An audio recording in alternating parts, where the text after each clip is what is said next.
मिलती है तो हम पूरे तरीके से एडमिनिस्ट्रेशन को जरूर अधिवक्ताओं के पक्ष में उनको मजबूर कर देंगे, प्रशासन को, कि किसी की कीमत पर अधिवक्ताओं का सम्मान सुरक्षित रखने के लिए हम किसी हद तक। आपके बेटे भी यही वकालत करते हैं, जैसे कि बताया आपके 3 बेटे हैं, संभवतः तीनों ही वकालत करते हैं, तो लोग कह रहे हैं कि उनके वहाँ वकालत तो पूरी उनके साथ बैठकर एक बनाऊंगा, योजना बनाऊंगा कि कैसे प्रशासन से निपटा जाए, कैसे बार बेंच का रिश्ता मजबूत किया जाए, क्योंकि जब जानकार होगा वही बात। और उसके सामने आर्थिक समस्या ये है कि परिवार के लिए वो कुछ नहीं कर पा रहा है, क्योंकि उसमें सीखने के लिए समय लगता है।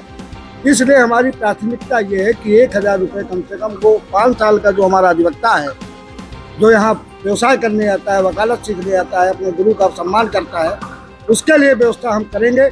इसकी प्रशासन के सामने भी एक समस्या आती है, उनका कई बार ये कहना है कि कई ऐसे लोग हैं जो क्रिमिनल माइंडेड हैं, जिन्होंने कई संगीन अपराध किए हैं और इसके बाद उन्होंने काले कोट की शरण ली। ये कोई साबित नहीं कर सकता, ये कोई नहीं कह सकता कि हमारे बेटे किसी प्रकार से अपने चाचा का, अपने बाप का सम्मान असुरक्षित करेंगे, अपमानित करेंगे, ऐसा कभी नहीं है।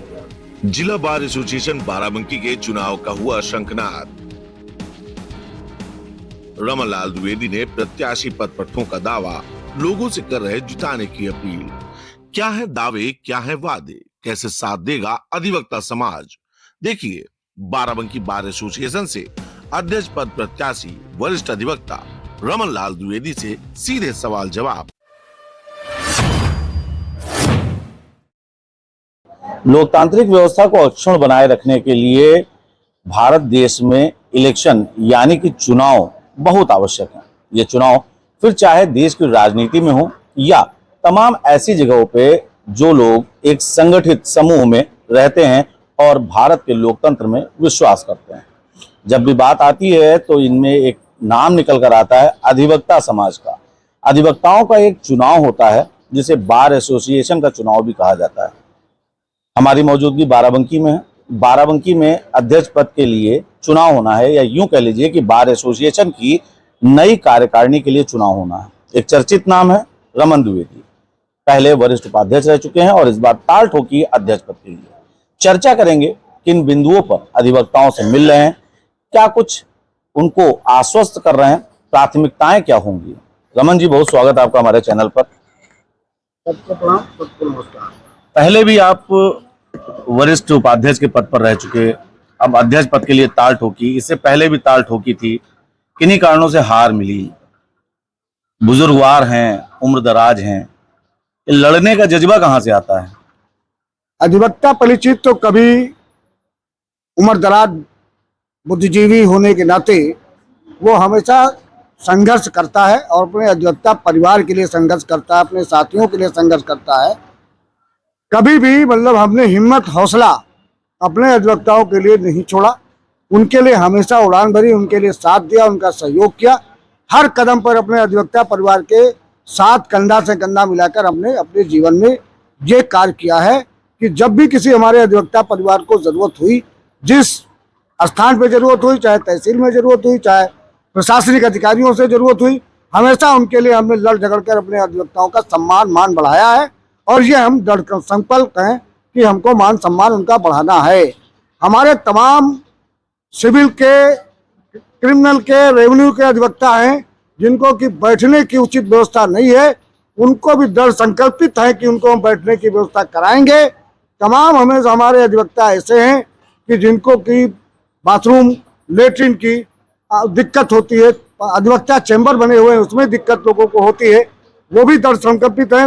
इससे पहले हम वरिष्ठ उपाध्यक्ष रहे हैं, आशीर्वाद हमारे अधिवक्ताओं ने मुझको दिया है और हमने संघर्ष करके प्रशासन से कलेक्ट्रेट में पूरे तरीके से इंटरलॉकिंग कराई, पूरे तरीके से अधिवक्ताओं को न्याय दिलाया।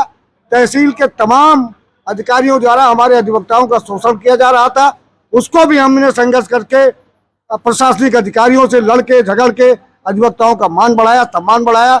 आगे भी हमारा प्रयास है कि हमारा अधिवक्ता परिवार, हमारा साथी आशीर्वाद हमको देता है तो पद पे रहें न रहें, लेकिन हम उनको हर कीमत पर अपने अधिवक्ता के लिए दृढ़ संकल्पित हैं, पूरे तरीके से उनके साथ हैं, चाहे वो सुबह हो, चाहे दोपहर हो, चाहे रात हो। जिस वक्त भी हमारे अधिवक्ता परिवार ने हमको याद किया, फोन किया, चाहे हमें कोतवाली जाना हो, चाहे हमको तहसील जाना हो, चाहे हमको अन्य जगह के अधिवक्ता परिवार हमको आवाज देता है तो उसके लिए मैं खड़ा मिलता हूँ, जाता हूँ। ये हमारा जीवन है और ये जीवन के संघर्ष के साथ मैं अनुरोध करता हूँ अपने परिवार के अधिवक्ताओं से, साथियों से कि हर एक को आपने मौका दिया है, एक बार हमको भी आप आशीर्वाद प्रदान करें, अध्यक्ष पद के लिए हमको भी मौका दें और हम पूरे तरीके से जब तक जीवन है संघर्ष करेंगे, आपके साथ कंधा से कंधा मिलाकर आपको मजबूत सहयोग देंगे और किसी भी कीमत पर अगर हमको अपनी जेल जाना पड़े आप लोगों के लिए वो भी हम पीछे नहीं हटेंगे, अगर हमको वकालत की डिग्री जमा करना पड़ेगा वो भी पीछे नहीं हटेंगे। ये हमारा बाबूजी, अधिवक्ताओं की संख्या लगातार बढ़ती जा रही है। जैसा कि आपने कहा कि कैंपस में बैठने के लिए जगह नहीं, तो जगह तो यहाँ पर निर्धारित है, वो जगह तो बढ़ नहीं जाएगी। अधिवक्ताओं की संख्या लगातार बढ़ती जा रही। कुछ माइंड मेकअप किया है इसके लिए, क्या कुछ तैयारी की है, क्या सोच है इसके बारे में जरा बताएं। हमारे जिला प्रशासन द्वारा तमाम ऐसे यहाँ पर स्थान हमारे अधिवक्ताओं के बैठने के लिए हैं, जिनको कि मैं प्रशासन से बात करके उनको बैठने के चैम्बर, उनको बैठने का स्थान निर्धारित कराऊंगा। ये हमारी प्राथमिकता रहेगी और हमारे संज्ञान में है, हमारे जानकारी में है। कलेक्ट्रेट में आपके डीएम साहब के पोर्ट के सामने एक स्थान है, वो भी व्यवस्था की जाएगी, वहाँ बैठने की बनवाया जाएगा। प्रशासन से मिलके दबाव बना के उनसे किसी भी कीमत पर ये बैठने का स्थान यहाँ बनाया जाएगा। तमाम पीछे और आगे पार्क है, इससे पहले भी मैंने जिला प्रशासन से कहा है और उन्होंने बैठने की व्यवस्था कराई है। आज हमारा तमाम अधिवक्ता जो बढ़ रहा है उसको बैठने की व्यवस्था आप देख लीजिए, आपके कोषागार के आगे तमाम अधिवक्ताओं ने अपना चैम्बर बना रखा है, पीछे हमारे अधिवक्ताओं ने चैम्बर बना रखे हैं। आने वाले समय में हमारे अधिवक्ताओं को बैठने की व्यवस्था भी आपके वही गांधी सभागार के पीछे तमाम जगह पड़ी हुई है। हम प्रशासन से अनुरोध करेंगे, प्रशासन से अपनी कहकर उस जगह को निर्धारित करावेंगे। अधिवक्ताओं की बल शक्ति हमारे साथ होगी, पूरे तरीके से हम प्रशासन से अपना ये मजबूती से संघर्ष करके उनको बैठने के इंतजाम करावेंगे। और ये सच है, हमारे कैंपस के जितने भी हमारे अधिवक्तागण हैं, हमारे साथी, हमारे परिवार के सीनियर जूनियर सभी जानते हैं कि हम में वो जज्बा है, हम में वो हौसला है और वो हौसला हमारे अधिवक्ताओं के कारण है। अगर उनकी बल शक्ति हमको मिलती है तो हम पूरे तरीके से एडमिनिस्ट्रेशन को जरूर अधिवक्ताओं के पक्ष में उनको मजबूर कर देंगे, प्रशासन को, कि किसी की कीमत पर अधिवक्ताओं का सम्मान सुरक्षित रखने के लिए हम किसी हद तक जा सकते हैं, किसी हद तक उनसे हम बात कर सकते हैं, क्योंकि हमारा अधिवक्ता प्राथमिकता के आधार पर हमारे लिए सम्मानित है और वो हमेशा रहा है और आगे भी रहेगा। अच्छा बाबूजी, बार और बेंच के रिश्ते हमेशा खटास में रहते हैं। बड़ा महत्वपूर्ण पद होता है बार एसोसिएशन का अध्यक्ष।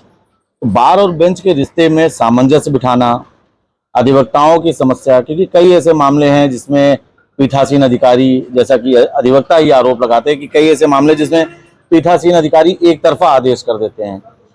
अधिवक्ता समाज अमूमन जो देखा जाता है बहुत पैसे वाला नहीं होता है, संघर्ष करता है। कहावत ये भी कही जाती है कि डेली गड्ढा खोदता है, डेली पानी पीता है। तो बार और बेंच के रिश्ते को पारदर्शी तरीके से सामंजस्य बिठाने के लिए क्या कुछ कार्य योजना रहेगी रमन द्विवेदी की? कार्य योजना हमारी यह है कि हमारे जिला बार से संबंधित हमारे पूर्व अध्यक्ष बहुत हो चुके हैं और उनको बड़ा अनुभव है। उसमें से आपके बीच में तमाम ऐसे अधिवक्ता हैं, मैं नाम बताता हूँ, आदरणीय राम गोपाल शुक्ला जी भी हैं, ब्रजेश दीक्षित जी भी हैं, M.K. मुचकुंद सिंह भी हैं, रघुराज प्रताप सिंह हैं, बब्बन सिंह हैं, आपके भरत सिंह यादव हैं और तमाम वरिष्ठ उपाध्यक्ष हमारे इस बार में हो चुके हैं। मैं उनके साथ बैठकर एक बनाऊंगा, योजना बनाऊंगा कि कैसे प्रशासन से निपटा जाए, कैसे बार बेंच का रिश्ता मजबूत किया जाए, क्योंकि जब जानकार होगा वही बात करेगा और जब कोई अधिवक्ता अपने परिवार को साथ लेकर चलेगा जब ही बार बेंच का संबंध मधुर हो सकता है, मजबूती से न्याय मिल सकता है, हमारे अधिवक्ताओं का सम्मान सुरक्षित हो सकता है। इसके लिए किसी भी कीमत पर, किसी भी स्तर पर हम इसको बनाएंगे। ये हमारी प्राथमिकता है, ये हमारी सोच है, ये हमारे विचार हैं। इसके लिए संघर्ष के लिए मुझे कुछ भी करना पड़े वो मैं सब करूंगा। तो जब तक के हमारे अधिवक्ताओं की समस्या नहीं मानी जाती है तब तक के लिए संघर्ष किया जाएगा किसी कीमत पर। उसके लिए हर कदम पर जेल जाने के लिए तैयार है, हर कदम पर लाठी खाने के लिए तैयार है, हर कदम पर पूरे तरीके से दृढ़ संकल्प है और वो रहेंगे। वकील साहब, हमने भी अधिवक्ताओं के बीच में जाकर बात की, समझा, बातें समझने का प्रयास किया। कई लोगों का कहना है कि आप तो वरिष्ठ अधिवक्ता हैं ही हैं, आपके बेटे भी यहीं वकालत करते हैं। जैसे कि बताया आपके 3 बेटे हैं, संभवतः तीनों ही वकालत करते हैं। तो लोग कह रहे हैं कि उनके वहाँ वकालत तो पूरी घर में ही है। तो कभी कभी ये बातें आप तक पहुंची, या आपको लगता है कि ऐसा नहीं होना चाहिए, क्या कारण क्या है? आप इस मामले पर क्या सोचते हैं? आपका क्या विचारधारा है कि आपके बेटे आपके साथ वकालत करते हैं? कौन माँ बाप और कौन मतलब ऐसा आज के समय में व्यक्ति है जो अपने बेटे को वरासत में नहीं देना चाहता, वारिस नहीं बनाना चाहता, उसको आगे तरक्की नहीं देना चाहता, आगे कोई विकसित नहीं करना चाहता। इस कलेक्ट्रेट कैंपस से लेकर सिविल कैंपस तक और जनपद के एक कोने से लेकर आखिरी छोर तक हर माँ बाप चाहता है हमारा बच्चा तरक्की करे, विकसित हो, आगे बढ़े, क्योंकि आने वाला समय उन्हीं बच्चों का है। चाहे जो हमारे अधिवक्ता इस परिवार के हों, तमाम हमारे अधिवक्ता कलेक्ट्रेट से लेकर सिविल तक उनके बेटे उनके साथ वकालत कर रहे हैं, और ये बड़ी चीज़ है। और ये हौसला होना चाहिए, हिम्मत होना चाहिए बच्चों को बढ़ाने का, क्योंकि आने वाला समय जो भी होगा वही सहारा बनेंगे, वही आपका परिवार देखेंगे, वही आपकी विरासत देखेंगे, वही वकालत आपकी बढ़ाएंगे जो छूटे हुए काम है। वकालत वही तो बढ़ाएंगे, आगे बच्चे परिवार से बढ़ाएगा। और वकील होना है तो बौद्धिक विकास की बात है, वकील होना विद्वान की बात है, वकील होना विद्वता की बात है। वकील तो सभी को अपने परिवार के किसी न किसी को बनाना चाहिए। जैसा कि तमाम ऐसे लोग हैं कि अधिवक्ता होते हुए भी उनके परिवार के लोग नहीं अधिवक्ता बने, सर्विस चले गए, कोई इंजीनियर हो गया, कोई डॉक्टर हो गया, कोई विदेश चला गया, कोई कहीं चला गया। लेकिन हम अपने बच्चों को, अपने परिवार को इसलिए बुद्धिमान बना के अपने अधिवक्ताओं के साथ उनको जोड़ा है ताकि सम्मान दे। और मैं जनपद के उन सारे अधिवक्ताओं को अनुरोध के साथ ये कहना चाहता हूँ कि एक भी बच्चा हमारा किसी से आज तक किसी प्रकार के अपशब्द की कोई बात नहीं करी, हमेशा सम्मान दिया है। बाप जैसा उनको दर्जा दिया है, चाचा जैसा उनको दर्जा दिया है, क्योंकि मैं बेटा हूँ। और हमारे बेटे होने के नाते मैं तो कभी भी किसी तरीके से कहूँगा, लेकिन इस कैंपस से लेकर के जनपद के किसी कोने में ये कोई साबित नहीं कर सकता, ये कोई नहीं कह सकता कि हमारे बेटे किसी प्रकार से अपने चाचा का, अपने बाप का सम्मान असुरक्षित करेंगे, अपमानित करेंगे, ऐसा कभी नहीं है। और ये आप जब आप कभी जांच में जाएंगे, आप लोगों से पूछेंगे, वार्ता करेंगे, तो आपको पता चलेगा कि हमारे बेटे इस परिवार के, हमारे कलेक्ट्रेट से लेकर सिविल कोर्ट तक, फौजदारी तक, सभी हमसे बड़े हैं। उनके सब ये भतीजे हैं, उनके सब ये लड़के हैं। किसी प्रकार की कोई आज तक हमको शिकायत नहीं मिली, और शिकायत वाला उनका व्यवहार व्यक्तित्व है ही नहीं है जिस पर किसी प्रकार की कोई टिप्पणी की जा सके। और वो सबका पैर छू के सम्मान करते हैं।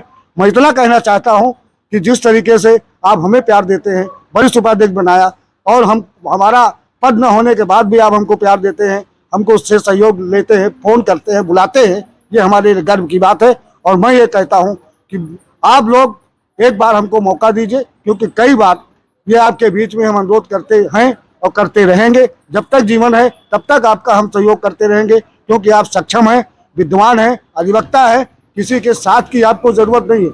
लेकिन ये बड़प्पन है आपका कि आप हमको कम से कम एक बार आवाज़ देते हैं, आप हमको फ़ोन से बुलाते हैं कि रमन दादा हमारे साथ वहाँ चलिए, तहसील की समस्या है, रमन दादा कप्तान के यहाँ चलिए, समस्या है। मैं भाग्यशाली हूँ, किस्मत वाला हूँ कि हमारे परिवार के अधिवक्ता हमको समझते हैं, अपना मानते हैं, अपना महत्व देते हैं, और साथ में हमारे जा करके अपने काम का सम्मान देते हैं।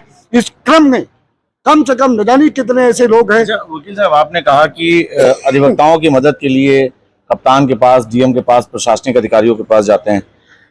हम लोग भी जैसे पत्रकार हैं तो हम लोगों को भी हर जगह पे जाना रहता है।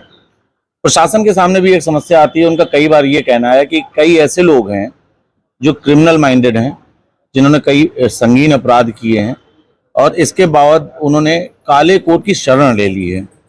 तो ऐसी जगह पे प्रशासन के सामने भी एक समस्या आती है, क्योंकि प्रशासन को आना तो कलेक्ट्रेट ही है, परिसर में ही आना है, कोर्ट परिसर में ही आना है।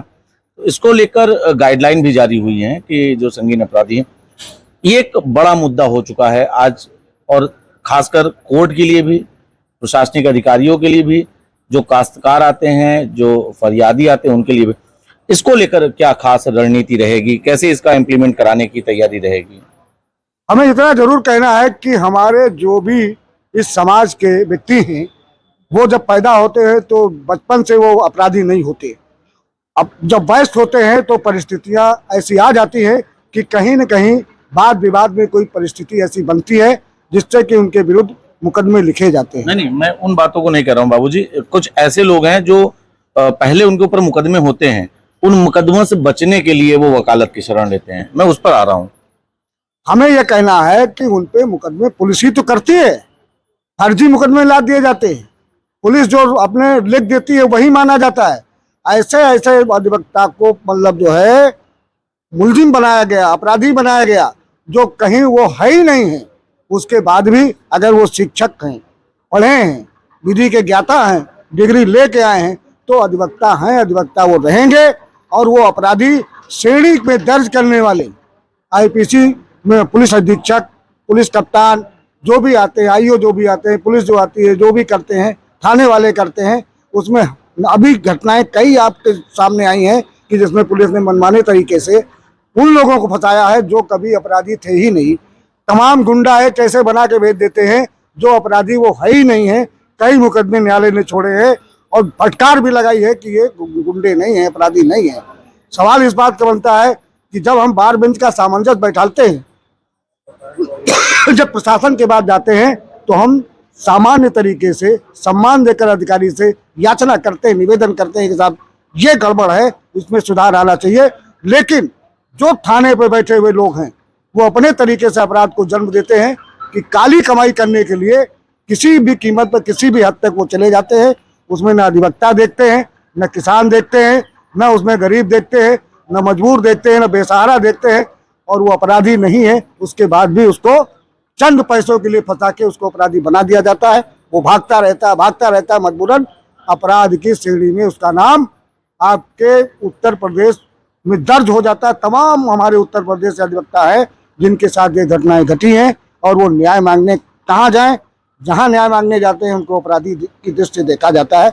अधिवक्ता कभी न अपराधी रहा है, न अपराधी रहेगा। अच्छा बाबूजी, अंतिम सवाल एक और आपसे लेना चाहेंगे। पिछली बार भी आपने प्रयास किए, लोगों के बीच में इस बार फिर जा रहे हैं, झोली फैला रहे हैं, वोट मांग रहे हैं। आपको क्या लग रही है, हवा क्या लग रही है, लोगों के मन में क्या है आपके प्रति, आपके पद के प्रति? क्या लगता है इस बार आशीर्वाद मिल जाएगा आपको? इस बार हमारे पूरे अधिवक्ता समाज के लोगों ने मन बना लिया है, आशीर्वाद हमको देंगे। वो अपना अध्यक्ष बनाने की योजना उनमें पूरे तरीके से तैयार है। पूरे कैंपस में लोगों कहते हैं एक बार इनको बनाना चाहिए, इनको मौका देना चाहिए। ये हर तरीके से कंधे से कंधा मिलाकर अधिवक्ता का साथ देते हैं और हर एक के काम आते हैं। कहीं भी कार्यक्रम हो उसमें उपलब्ध रहते हैं। किसी भी अधिवक्ता का अपमान नहीं करते, किसी भी अधिवक्ता के साथ कोई दलाली नहीं करते। प्रशासन लेकर के अधिवक्ता तक कभी कोई ऐसी बदतमीजी की बात नहीं करते। इस बार हमारा अधिवक्ता परिवार वो पूरे तरीके से रमन द्विवेदी को आशीर्वाद देने के तैयार है। और मेरा भी हाथ जोड़कर प्रार्थना है हमारे अधिवक्ताओं से कि सबको आपने मौका दिया, सबको आपने बनाया, आपने उनके कार्यकाल देखे, हमारा मौका भी आपने आया, हमको वरिष्ठ उपाध्यक्ष बनाया, उसमें भी हमारा कार्यकाल देखा। इस बार आप लोग आशीर्वाद दीजिए और हमारा कार्यकाल देखिए, सम्मान में कभी कमी नहीं आने देंगे। उसके लिए कितना भी हमको संघर्ष करना पड़े, कितना भी समस्या झेलनी पड़े, लेकिन अधिवक्ताओं को कभी हम कष्ट नहीं होने देंगे, उनके साथ अन्याय नहीं होने देंगे। उसके लिए हर कीमत पर संघर्ष करके प्रशासन से लड़ के झगड़ के अपने अधिवक्ताओं के लिए तैयार रहेंगे। क्योंकि आशीर्वाद वो देने हमको जा रहे हैं। हर वर्ग, हर साथी अधिवक्ता है और वो हमको इस बार मौका देगा। नौजवान हमारे इस कैंपस का वो पूरे तरीके से आपके साथ है और वो आपको मौका देगा, आशीर्वाद देगा, अध्यक्ष बनाएगा। तो आपने रमनलाल द्विवेदी को सुना, बार एसोसिएशन बाराबंकी से अध्यक्ष पद के प्रत्याशी हैं। उनका साफ तौर पर कहना है कि अधिवक्ताओं ने इस बार पूरा मन बना लिया है कि उन्हें जीत दिलाएंगे।